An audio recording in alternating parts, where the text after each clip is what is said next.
Bismillahirrahmanirrahim. Assalamualaikum warahmatullahi wabarakatuh.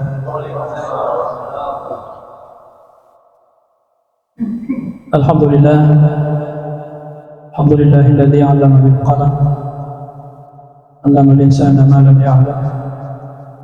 Asyhadu an la ilaha illallah wahdahu la syarika lah. Wa asyhadu anna Muhammadan 'abduhu wa rasuluh. Allahumma shalli wa sallim wa barik ala sayyidina wa habibina wa syafi'ina wa maulana Muhammadin sallallahu alaihi wasallam wa ala alihi wa sahabatihi wa man tabi'ahum bi ihsan ila yaumiddin. Amma ba'd. Qalu subhanaka la ilma lana illa ma 'allamtana innaka antal alimul hakim. Hasbunallahu wa ni'mal wakeel. Ni'mal maula wa ni'mal nasir wa la haula wa la quwwata illa billahil aliyyil azim. Bapak Ibu hadirin hadirat yang dimuliakan Allah Subhanahu wa taala. Kita bersyukur kepada Allah Subhanahu wa taala karena pada malam hari ini Allah masih berkenan memberikan hidayah kepada kita semua, meminjamkan kekuatan kepada kita semua untuk senantiasa mendekatkan diri kepada Allah melalui ibadah salat maghrib yang baru saja kita lakukan. Sebelum kita memulai, mari kita membaca surah Fatihah. Kita kirimkan kepada Nabi kita Muhammad SAW, kepada kedua orang tua kita, kepada guru-guru kita, kepada para ulama dimanapun mereka berada, baik yang masih hidup maupun yang sudah mendahului kita. Dan kita mohonkan kepada Allah, semoga dosa yang menghijabi, yang menghalangi batin kita untuk senantiasa mengenal dan mendekati Allah Subhanahu wa taala, Allah bukakan ala hazihi niyati wa ala kulli niyatin salihah ila hadratil mustafa sayyidina Muhammad sallallahu alaihi wasallam. Syaikhulahi al-Fatihah. A'udzu billahi minasyaitonir rajim. Bismillahirrahmanirrahim. Alhamdulillahi rabbil alamin. Arrahmanir rahim. Maliki yaumiddin. Iyyaka na'budu wa iyyaka nasta'in. Ihdinas siratal mustaqim. Shiratal ladzina an'amta 'alaihim ghairil maghdubi 'alaihim waladdallin. Bapak Ibu hadirin hadirat yang dimuliakan Allah Subhanahu wa taala.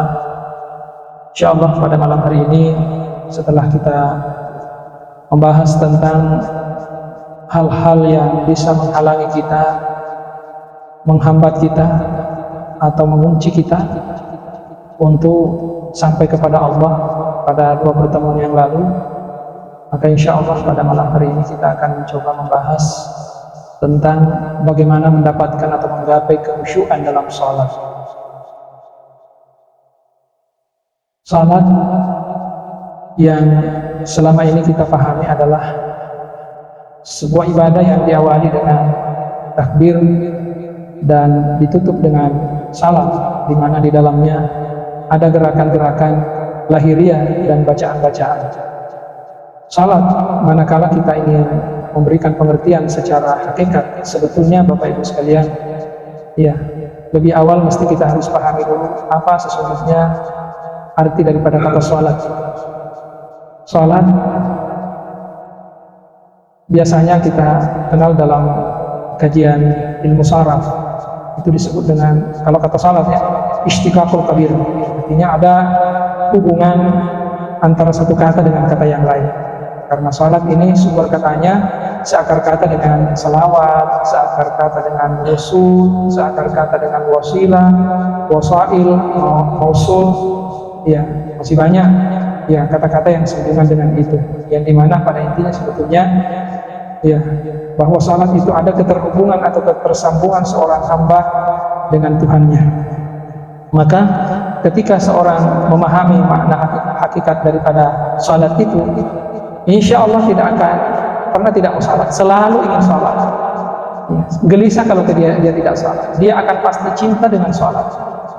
Kita kan biasanya kalau salat, ya kadang-kadang membani bapak, hitam sih betul. Jadi seakan-akan salat itu membebani kita.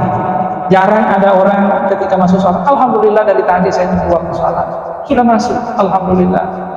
Selama ini selalu kita dibebani oleh salat itu.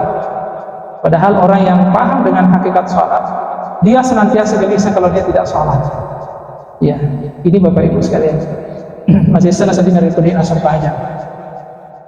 Ya, kemudian karena salat ini adalah ketersambungan dan keterhubungan seorang hamba dengan Allah Subhanahu wa taala, sehingga di saat dia senantiasa bersambung dan berhubungan dengan Allah, ya, inilah nanti yang pada akhirnya akan bertajalli sifat-sifat Allah pada dirinya. Nah, sehingga tema tajalli ini dari sisinya ya Allah Ta'ala. Mat tajalli ini Allah Ta'ala di sisinya. Apa artinya? Sifat-sifat Allah yang ada pada dirinya, ya, itu sudah mengakar. Di mana di dalam sifat-sifat Allah itu seperti yang kita ketahui dalam nama-nama Allah yang 99 itu, ya, sekitar 80% lebih itu di dalam nama-nama Allah terdapat nama-nama yang indah. Ya, walaupun sebetulnya 99 nama itu disebut dengan nama-nama indah, Asmaul Husna, tapi lebih menonjol sifat-sifat Allah di situ sebagai Tuhan yang Maha Pengasih, Penyayang, Lembut, Memaafkan, Maha Pemaaf, Maha Penerima Taubat, ya, Maha Mengampuni. Nah, jadi ketika seseorang sudah sampai pada sholat hakikat atau hakikat sholat, maka sifat-sifat yang ada pada dirinya itu sudah mulai mencontoh sifat-sifat Allah. Kata Nabi SAW, "Takhallaqu bi akhlaqillah." Ya, ampekedo kepada ampekedo na Allah Ta'ala. Berakhlaklah seperti akhlaknya Allah Subhanahu wa taala. Ya. Di antaranya ada Allah Maha Penyabar, itu yang paling terakhir, sabur. Sabur itu, ya, cungkir balik orang kafir, mengingkari Allah, Allah masih tetap memberikan dia rezeki. Ya. Itu sabur. Kita sudah pernah bahas apa itu sabir, masabir dan sabur. Kalau sabur itu, ya, justru air susu, air tuba dibalas dengan air susu. Ya, sudah melupakan perbuatan jahatnya orang terhadap dirinya. Selain melupakan, dia juga senantiasa berbuat baik kepada orang yang pernah berbuat jahat kepada dirinya. Kalau kita kan selalu membalas dendam, ya, upurka upah toko. Kalau sabur tidak, justru ya nafkas ini tepure epejan. Nah, itu Bapak Ibu sekalian, jarang ada orang yang bisa seperti itu. Ya, itu sabur. Ada syakur, ya, Wakalilum itu dalam nama-namanya Allah kan ada salah satunya syukur, ya. Bahkan syakur, ya, syakur itu Wakalilum min ibadiyas syakur. Hanya sedikit dari hamba-hambaku yang memiliki sifat syakur. Syakur itu bukan hanya nikmat yang disyukuri, tapi bencana musibah pun juga disyukuri. Ya, ketika dia dikritik, dia senantiasa tersenyum, ya, tidak bergeming dari kritikan itu. Nah, itu apa namanya? Syakur namanya. Nah, Bapak Ibu yang dimuliakan Allah Subhanahu wa taala. Oleh sebab itu, salat ini memang sangat penting. Karena dari situ ukuran amalnya seseorang. Sebaik apapun amalan kita, kalau salat kita yang rusak, maka akan ikut rusak yang lain. Oleh sebab itu, ya, selalu kita diingatkan pada jeng sampai jam. Bukan berarti maka ada ajak untuk tani sampai jam, tapi narekongko mereka maka ada pada jeng sampai jam. Ya, betul ada sampai jam mesti diberi jeng tania wattuna. Ya, ya kau kesini sampai jangan macam mana ngamalan kesini. Nah, ukuran salat yang baik itu seperti apa, Bapak Ibu sekalian? Allah perintahkan di dalam Al-Quran, aqimis salata li zikri, watattung sampai jangan untuk mengerangi. Dulu kita sudah pernah bahas apa yang disebut dengan paringerang. Kita sudah bahas dalam beberapa pertemuan itu, ya, sampai ikut pada persoalan ma'rifat di situ. Ya, karena di dalam salat kita dianjurkan untuk berma'rifat. Nah, yang namanya khusyuk, biasanya khusyuk, tani di punelo, biasanya peringerang, tani di punelo, Pak beri boleh di pengelatan. Sadar itu ini lo, dia dulu. Biasa tuh kada tuh, masuk pajak kamu tuh, Pak beri peringerang. Ternyata dia dulu. Sebab tanya mengerti di punelo, elono pengelatan. Kita kan sudah pernah sampaikan, itu kalau lalu kita nanti gurutan, dia hanya bolan, ya Allah yarham, ya, makanya Al-Qaulu Salih fi Ma'rifatil Khaliq. Dari kedatangan itu dia nampak menyebut lori kuah membaca. Di situ ada salah satu bahasannya tentang apa namanya? Paringerang. Maka di Quran itu biasanya paringerang, yang dari itu paringerang atain lo rifuana asalnya masompa. Tapi sebaliknya paringerang kuanin lo riatana asalnya famasi. Maka Pak beri peringerang oleh Allah Ta'ala kalau riatan itu senapa masih tidak mungkin ungkap peringerang dari kudet gagal mak beri peringerang. Nah, itu Bapak Ibu sekalian. Pertanyaannya sekarang, Pekogiro kira-kira agar rahasia supaya roh Allah Ta'ala melok mamasiki, melok kuwiringi peringaran. Allah berkenan untuk memberikan kehusyuan kepada kita. Itu pasti ada rahasianya. Rahasianya itu yang biasa disebut dengan asrarus shalah. Nah, itu Bapak Ibu sekalian. Tentu yang pertama kita sudah pernah pelajari dulu pada beberapa atau apa tahun lalu atau beberapa bulan yang lalu mengenai wudu. Jene mapamuli jene syariat, jene tarekat sampai jene hakikat. Sampai membahas tentang tohara agak dipakai majene yang mampu pacing, wae, odegaga wae, tanah. Agak dia sesuai. Ya, bahasa Arab mau sumber katanya adalah mahiyah. Apa itu mahiyah? Mahiyah itu adalah hakikat. Hakikat itu apa? Ilmullah. Maka di dalam ayat itu sebetulnya kalau kita memahami ada ilmu Allah.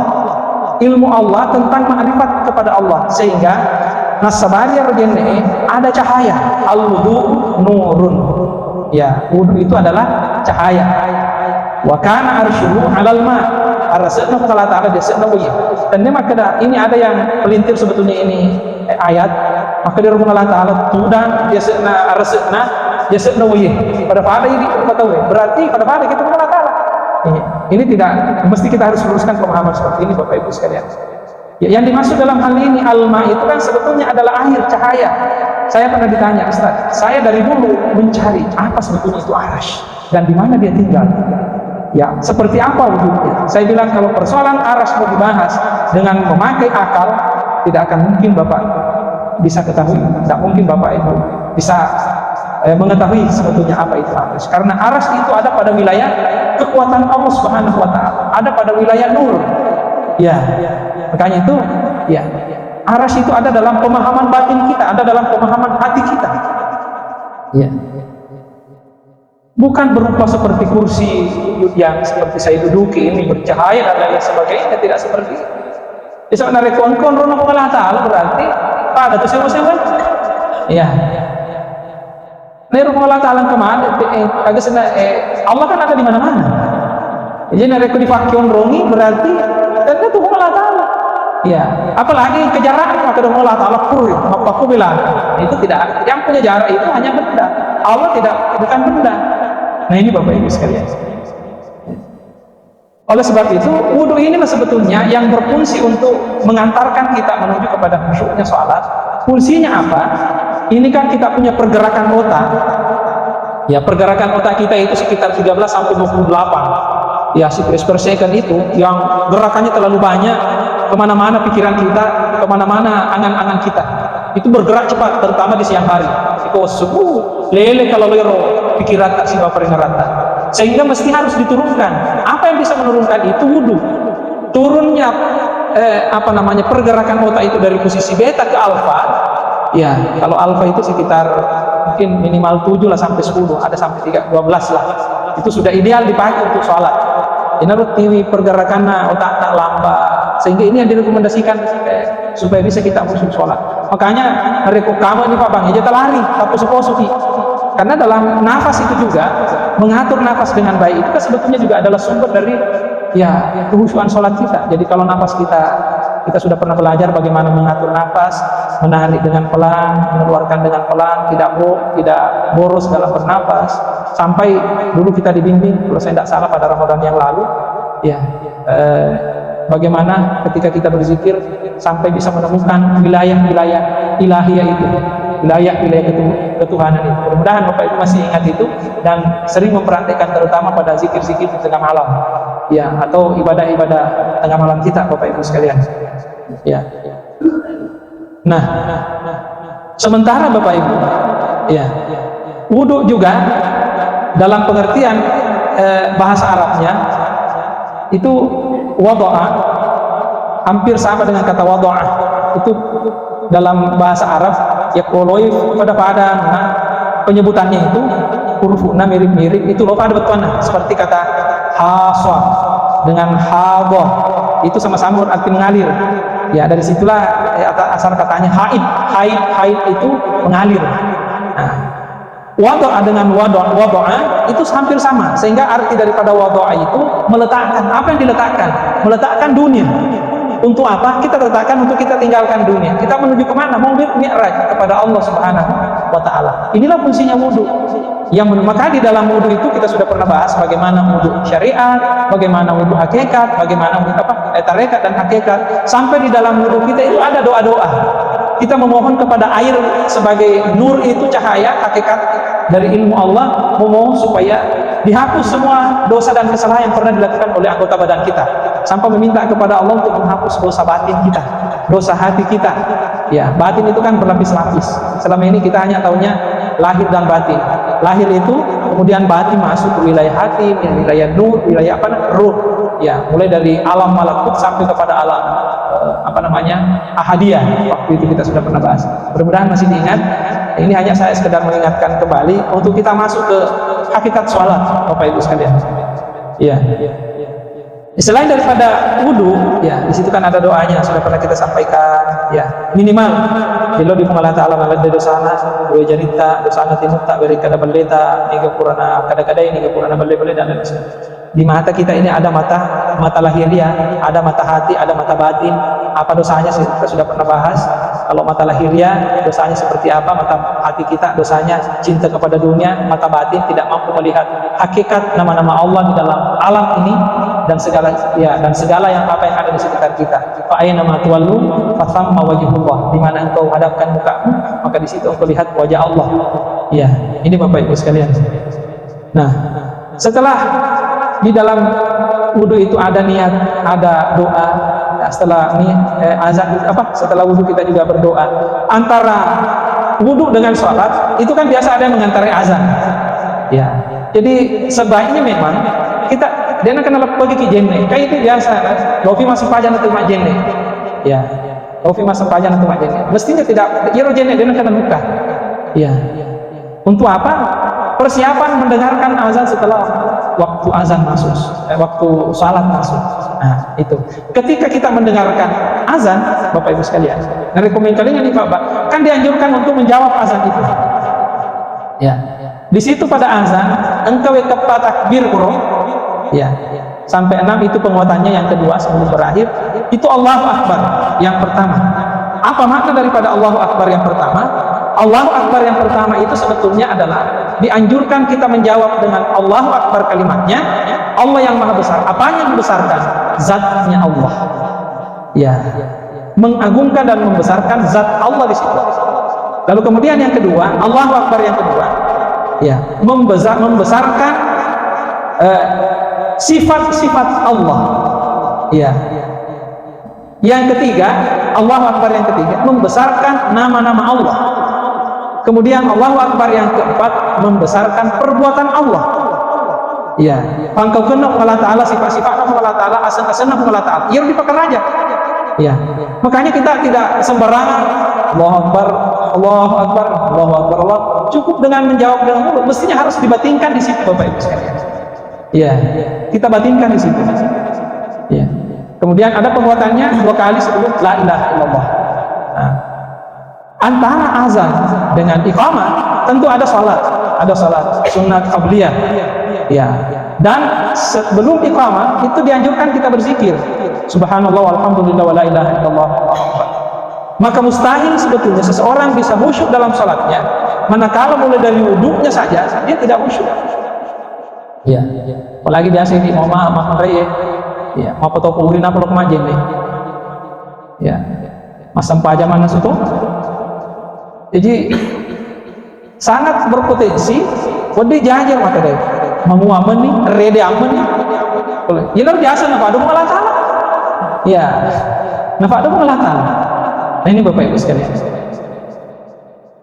Makanya itu, ya dari sini juga sebetulnya mengapa sebelum sholat itu kita harapkan ya rodo HP ya terutama kasih ya rodo HP terutama diunoi ulina di apa namanya di silent ya cukup. Kenapa Bapak Ibu sekalian? Karena terkadang biasa mata dia telepon mau pamu di tetes 10 si janji karyan misalnya ke dale di 10 si janji kilo na telepon sekalinya dia na telepon iki letu mata aja ki sekali na batama waktu. Ya, tama waktu. Pas rekam pas takbiratul ihram, Allah, muni HP. Maka ini, oh iya, nanti telepon aja yang kapan? Iya. Beli sih, nah, dia nak kuidi. Karena kita kan sudah terbiasa mengeliminasi iblis itu, biasa nih, dia beli sih di kalan. Tapi beli sih kurang telepon teleponnya mah langsung aja itu. Teleponnya nanti, ternyata ya di rumah saya sampai jatah Allah. Assalamualaikum. Iya tuh kawangi. Kita tuh mondro, wah maksud kau nih ke telepon. Mana gitu? Dia lengkap aku tenang kita kau mondro. Dia lagi mau coba di rumah pakir. Ini Bapak Ibu sekalian. Mungkin bukan iblisnya di sini, tapi di sananya. Ya. Makanya hal-hal yang bisa menghalangi kita, ya untuk khusyuk dalam sholat itu seharusnya kita eliminasi sebelum kita masuk pada wilayah sholat itu. Ya. Itu yang kedua, mendengarkan suara azan. Ya. Jadi kita sudah pernah bahas kalau tidak ada air kita bertayamum, kalau tidak ada kalau kita dalam keadaan junub, sudah juga kita bahas waktu itu. Kita bertayamum juga ya kalau tidak ada air. Ya, kemudian selanjutnya selain daripada wudu dan mendengarkan azan, ya, itu menutup aurat.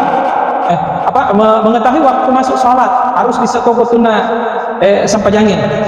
Kita di beberapa tempat itu kadang berbeda waktu sholat. Saya lihat, saya pernah menawarkan ke teman-teman pengurus dewan masjid, mungkin bisa bekerja sama dengan Kementerian Agama.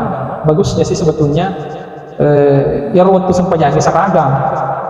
Coba kata tembang, kata kurang masa sampajan apa badi mesti lagi. Ya, kata kamar ini mesti saya dinafsi baca ini. Ya, sebaiknya. Dan diharapkan antara iqamat dengan salat itu sebetulnya ada jedahnya, agak panjang waktunya di situ. Ya. Engkau masih hiji banyak tatan, ubah menit nawarin kesempatan jamaah. Ya. Seharusnya itu kan minimal taruhlah 10 menit antaranya. Kalau 5 menit juga terlalu cepat karena ada jamaah dari mungkin jalan kaki dulu, sempat berikan kesempatan. Saat begini Pak, memberikan kesempatan kepada orang lain untuk beribadah, itu juga ibadah. Ya. Jadi jangan kita menghalangi orang untuk melakukan kebaikan. Ya. Tentu juga dengan waktu yang harus kita tolerir juga karena reko. Ya lo diturusin, gak apa jangan tuh. Kalau semua.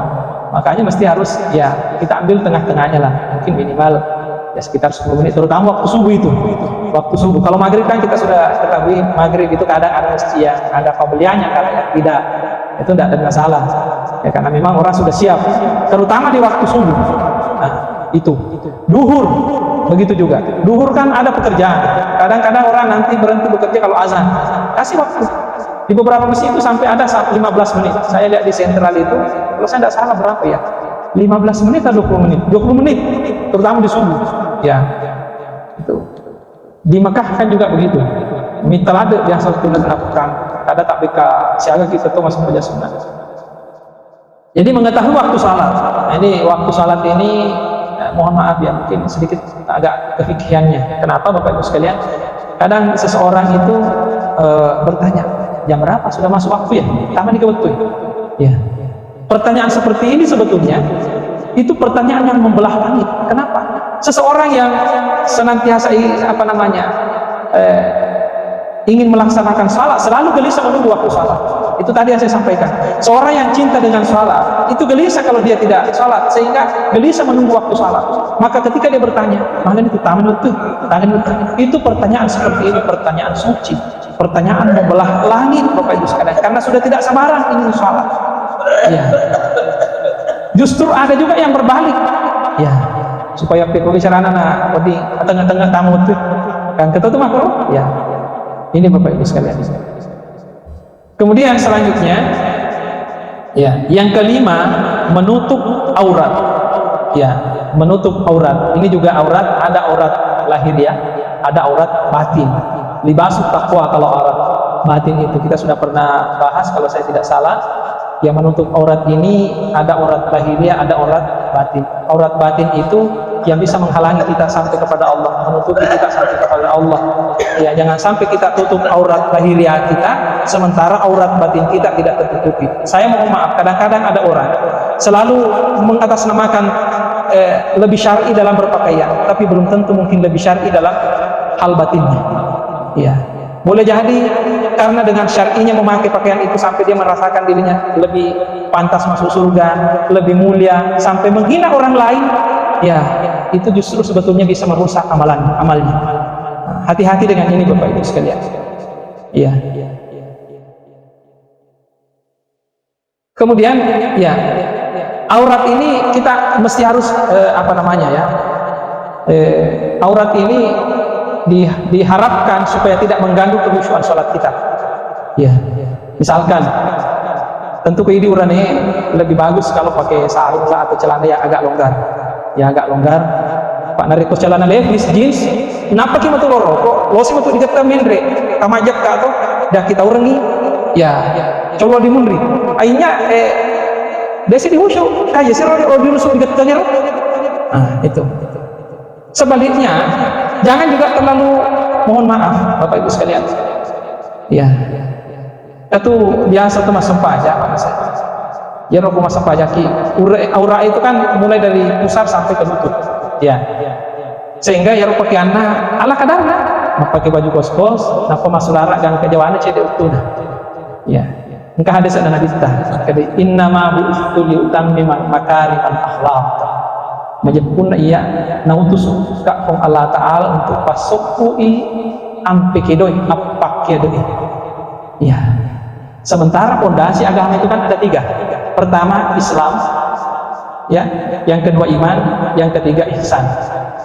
Pondasi syariat, akidah dan ihsan ini, Bapak Ibu yang dimuliakan Allah, denak ke dalam kita, ya nautus ka kong Allah Ta'ala untuk pasukui syariah, ya, atau pasukui akidah. Tapi nautus ka kong Allah Ta'ala untuk pasukui ampe kedoi. Kenapa? Karena tanpa akhlak dan apa keade, akhlak akidah tidak akan mungkin sempurna. Tanpa akhlak apa keade ampe kedo, syariat tidak mungkin sempurna. Contoh, arodendre kira-kira nariko mak sempaja kita atau mak birjama. Mau maaf kongka misalnya salah satu di antara kita ini macam mak birjama nasulala gangka dewa anak baca diutun anak baju kos-kos biasa. Kira-kira agak komentar. Pasal kurang ajar apa tuh ya? Masa menghulu di pengelola tahanan apa kian apa? Daerahnya salah sama jana cocok wah, cocok sama jana. Iya. Tapi apa kena di pengelola tahanan? Iya. Makanya itu ya rata-rata terlalu tak. Dia pandri tetapi modelnya pada kalau pas saja tentang musuh rata-rata mak jasa. Masuk hubung. Apalagi mulai main mak ketemu. Itu Bapak Ibu sekalian. Dibanding waktu itu di pesta, luar biasa pakaian. Kurastarikan di dalam lain sebagainya. Majasa. Sementara orang di Melatan ini pakaiannya biasa-biasa saja. Lebih mager ibu pakaiannya dibanding daripada gemuk. Nah ini Bapak Ibu sekalian. Jadi itu pakaian sholat kita pasti harus. Ya. Ini namanya. Yang kedua, contoh. Ya. Yara nareko melo duaki. Dia kan asal nareko dia kajian ini. Karena satu, namun dia aja sama tuh, tapi akan lebih beradab, pakai ada kirifung Allah Ta'ala, nareko dia kayak jadi tak doana, nasabak sedangkan lagi, meloki ini pada terfoto, kadang-kadang mapalik kita ciri, ya kau Allah Ta'ala mesti harus dua, apa dia mau kirifung Allah Ta'ala, iya, ya kadang datang kirifung Allah Ta'ala aku, iya tapi dia pakai ada, si salah, nah Nabi itu makanya nama buistuni utang, lima makarim al akhlak. Iya. Ada hadis makanya ya Allah Ta'ala lebih mencari di atas dari waktu sujudna betul ada ya Allah Ta'ala semakin sujud semakin mencari semakin tawadu kita semakin berakhlak beradab kita maka Allah semakin dekat. Saya mohon maaf Bapak Ibu sekalian kadang ada mempelintirkan ayat ya simahum fi wujuhihim min atharis sujud ya nasa ya makanya bekasna sampai jangan kulit ini bukan wajah. Ini namanya jabah. Ayatnya sebuah jabahnya itu lindro. Biasanya wajah ini, bahkan kita sudah pernah pelajari bahwa wajah ini adalah representasi dari seluruh anggota badan kita. Di mana ketaruh muka saya? Kenapa tidak pernah muncul muka? Kayak yang dimaksud itu kita semua kan anggota badan. Iya. Nah, kadang-kadang ada orang mau maaf secara tekstual sampai kan merusak iya. Iya. Bukankah dengan merusak ini sama dengan merusak ciptaan Allah yang begitu indah? Allah Ta'ala kurang apa kesingan jadi letak mulus, mecakat, apa lo kesini solani. Dan mohon maaf, saya mohon maaf Boleh jadi karena adanya ini bisa berpotensi untuk ria, puji Allah. Sama lagi dia pitang ada tak ada pasal apa aja ya. Ketandang itu bukan simahu fi wujuhihim min athari sujud. Sujud itu adalah merendah, mapakiade, berakhlak, dan itulah makna daripada sholat. Assalamualaikum, selamat mana no dek no matandriati, dek no matempo, dek na wakada-kada itu, dek no bale-bale itu, dek na usiliati dan lain-lain sebagainya. Iya kan begitu. Ya makanya itu tadi saya bilang Bapak Ibu sekalian, tanrana itu engke masuk aja, napu sifat napu ngalatalah. Iya. Napu sifat napu ngalatalah. Sehingga mungkin inilah yang dimaksud tuan-tuan di rumah kedai sempajat tepat. Iya, sempajat tepat. Nah itu teman-teman. Jadi mohon maaf ya, jangan terlalu mentekstualkan ayat itu makna secara tekstual, karena boleh jadi itu berpotensi untuk merusak amalan kita. Ya. Itu menutup aurat. Kemudian setelah itu, selain mendengarkan azan, mendengarkan iqamat. Iqamat itu adalah tanda kita akan memulai sholat. Yang ketiga, yang selanjutnya, menghadap ke kiblat, mustaqbilal kiblati. Bumi ini bundar, malebu, sehingga dalam pendapat ulama kita, dia kata bisa itu nama ngolo. Dia lo mana kiblat? Ya. Kenapa? Karena ini bumi bulat. Ya. Di dalam Al-Quran itu kan wali wajhaka syatral masjidil haram, di sisi masjid haram. Ya, sehingga kita juga mohon maaf kalau kita terlalu fikih syariat itu boleh jadi ya nanti akan terjadi persoalan. Kenapa? Karena kalau kita menghadap pas kepada Ka'bah, mohon maaf ini pas kepada Ka'bah itu hanya berapa orang? Siapa tahu pas si lurus si Ka'bah? Ya Ka'bah masih ke. Sementara masih jie meluang. Jadi kumaha beki kalau si lurus ki Ka'bah boleh jadi ya bawa mari tengah si lurus Ka'bah ya bagi aku mestinya Ka'bah masih modelnya nama lebu pada di pelataran Ka'bah kan seperti itu. Karena kita ini kan panjang datar, apalagi dari kemalampilan ada dari sana. Nah inilah makna mustaqbilal kiblati. Ini wajahnya lillazi fatara sama. Makanya kalau bagi saya secara pribadi, tapi jangan saya tidak menyalahkan teman-teman kita yang lain. Di itu perlu meladai ke sini biar masjid sampai dirusak ya bangunannya, makhluk yang kosong bangunannya luar biasa Pak. Ya, kau dingin balik ikut dia dulu balik mana? Cukup ya sujadangan ada cedek, tapi kok sampai merusak masjid itu? Ya, mohon maaf. Dan itu sebetulnya barusan kan akhir-akhir ini terjadi itu. Jadi kalau dia sebab memang kalau dibangun masjid, di pahadere mana? Ya pengukur ini pas di Ka'bah. Ya, ini Bapak Ibu sekalian. Kan ada juga yang seperti itu. Ya. Kalau saya secara pribadi jangan, tidak perlu. Di mana mustaqbilal kiblat itu? Di mana ini wajahnya dari batara samawat? Lalu kemudian bagaimana tidak sempajan andre berutak ya Allah? Nah kumatir masih jadi masam pajan. Iya, sampai lo berarti pakai kisah lalu sempajan andre berutak dulu. Nah ini Bapak Ibu sekalian. Tidak, jangan seperti itu. Iya. Coba apalagi sampai narusa sekitar 2 sapi itu nak macik ke tahun masih dia enggak tahu jemaah biasa kasih negali masuk sisi sak sendiri. Ya ini Bapak Ibu sekalian itu menghadap kiblat. Kiblat itu wajah ini dari batas kita sudah pernah bahas itu bagaimana menghadap kiblat, kiblat tubuh kita, kiblat hati kita, kiblat roh kita, kiblat rahasia kita di mana. Gerar salah atau dulu apa atau di dalam bulan puasa ini kita bahas itu tentang hakikat sholat itu beberapa episode. Ya, angolonna tubuh, angolonna hati, angolonna roh, angolonna rahasia di mana. Itu sampai kita menikmati sholat, Bapak Ibu sekalian. Ya, mudah-mudahan dengan rumah dan insya Allah diperhatiin. Selanjutnya meluruskan saf. Nah ini juga sering terjadi masalah. Ya, meluruskan dan merapatkan saf. Boleh lurus, tapi yang rapatnya menjadi masalah biasanya. Kenapa? Sebab engkau nama secara tekstual yang roh hadis yang rapat itu nasi harus sejak pila deh. Coba saya sejak pila deh tudaki matahia ditudahi capa aja atau ini tudahi dia tanam kasih paling rata ini tuh ditudahi capa aja tak dia tanam kasih paling rata. Jadi minimal angka cedek agak senang on rokor supaya memang ada tapi jangan biarkan maka ada cedek di sudang lo kosong jangan. Kalau hanya persoalan itu sampai mohon maaf Bapak Ibu sekalian biasa dia madecen itu tetong tak pernah sapa si capa aja anak aja ya pernah coy agak sana nase aku dari kunale jai capa anak aja sampai tak sering terjadi ditarik sih nakasi ditarik semua nakasi nale sih itu kan kasusnya pernah terjadi ke teman saya di Makassar sampai nasa tubuh sisa nasa capa aja apa dia napa aja wakal sinacir sisa tubuh ini makan itu aku bisa. Nah itu Bapak Ibu sekalian. Jangan juga tekstur dalam memaknai ini. Paling tidak rapat itu kan ya mungkin bahu kita atau capa-capa si kuajeta itu ya. Masih jika na kita, macika na may katulong sampah aja. Nah ini malu masih jika, may gamonro, pagi na loh, apa di pasijip-pijip ya leta. Ya itu. Ini juga penting kita beri pemahaman kepada masyarakat bahwa yang disebut rapat yang mana sebetulnya. Nah dengan trik-trik seperti ini Bapak Ibu sekalian, memungkinkan sholat kita untuk bermi'raj kepada Allah Subhanahu wa Ta'ala. Ya, dengan 9 trik ini mulai dari tadi wudu, apalagi mendengarkan azan, dan kemudian iqamah, menutup aurat. Ya, menutup aurat ingat jangan sampai menghalangi. Ya, tentu dengan kalau laki-laki itu bagus pakai sarung, lebih enak. Kalau misalkan tidak dalam keadaan terpaksa, kecuali misalnya biasa lelaki kalau bukan tidak mungkin. Kalau saya secara pribadi Pak, namun tuh kayak Jakarta mah Pak. Ya, saya naik pesawat itu pakai sarung sering, kecuali dalam keadaan-keadaan tertentu. Kalau ke Surabaya memang jarang masuk larang. Rata-rata orang di sana memang pakai sarung Pak. Kamu mau becaan mah Pak. Ya, lebih gampang. Itu di sini ada tuh pesawat lo sih dibuka selipit di bandara Pak. Di Paris masuk pulau kita mah di bandara dibuka tuh selipit. Kemana pakai dia dulu sana. Nah, ini Bapak Ibu sekalian.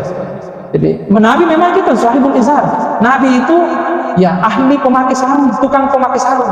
Itu kan dalam hadis disebutkan dari Qunarafi ini 10 malam terakhir Ramadan itu, di situ mengatakan sya'duz zar'i, Nabi tertarni ma'arif bidak lipatna. Itu azar, itu kan izar. Apa itu izar? Sarung. Ya, jadi jangan sampai macam deki apa pun di penampilannya masuk larak sampai apa aku bawa, jangan Pak. Nabi juga itu bukan memakai sarung. Ya, karena enggak tahu koordinasi. Ini yang lebih islami. Ya, tidak ada hadisnya. Ya. Itu tadi ya menutup aurat. Terutama juga aurat batin kita. Ingat, kesombongan, merasa diri lebih mulia, prestasi ibadah kita jangan menjadi kebanggaan kita, membuat kita takjub, membanggakan diri. Karena tidak mungkin kita beribadah kalau bukan karena kehendak Allah Subhanahu wa Ta'ala. Kita sudah pernah bahas siapa yang sholat, hakikatnya sebetulnya, siapa yang hidup, siapa yang melihat, siapa yang mendengar. Iya, kita ini kan makhluk mati sebetulnya. Mata kita tidak mungkin berfungsi kalau tidak ada unsur ilahi dalam diri kita, yaitu ruh kita yang bersumber dari Allah, yang mentajallikan sifat-sifatnya di dalam ruh itu sebagai Tuhan yang maha melihat, mendengar, mengetahui, berkehendak, berkuasa dan hidup. Itu dalam ruh. Nah, sampai bisa kita membuat. Makanya di sinilah makna la haula wala quwwata illa billah. Tidak mungkin kita sholat kalau tidak ada pemberian dari Allah. Maka jangan sombong ketika kita mengatakan saya yang sholat, saya yang ini, saya yang ini. Selama masih ada ego-ego itu Bapak Ibu sekalian, kita susah khusyuk dalam sholat, kita susah ingat Allah dalam sholat. Karena pada hakikatnya ingat itu ada ketika bahasa ingat sudah tidak ada. Kenapa? Antara yang diingat dan yang mengingat sudah lebur dalam sana, sehingga bahasa ingat itu sudah tidak ada. Antara yang menyembah dengan yang disembah sudah tidak ada lagi bahasa itu, sehingga bahasa penyembahan tidak ada lagi. Kenapa? Karena Thomas sumpah disumpah itu sudah lebur.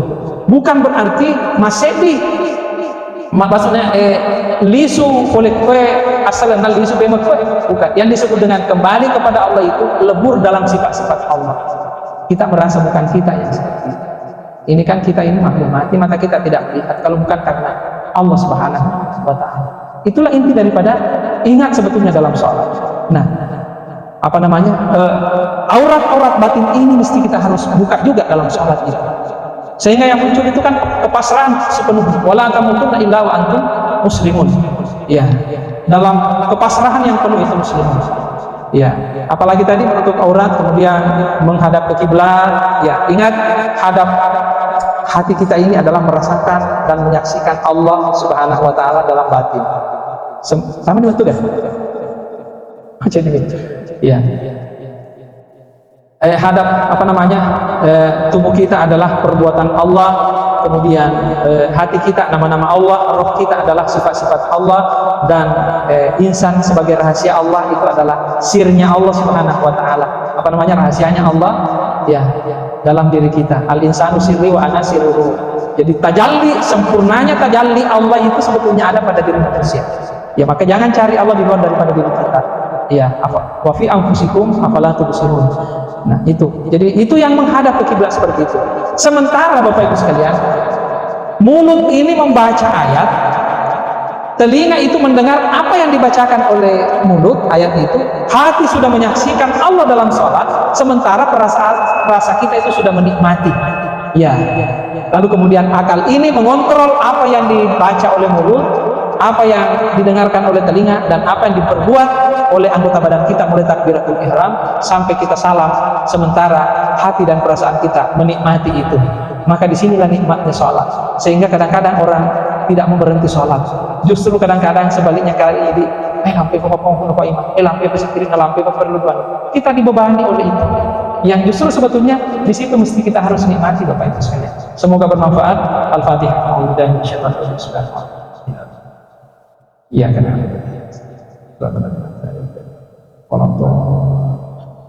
Assalamualaikum warahmatullahi wabarakatuh.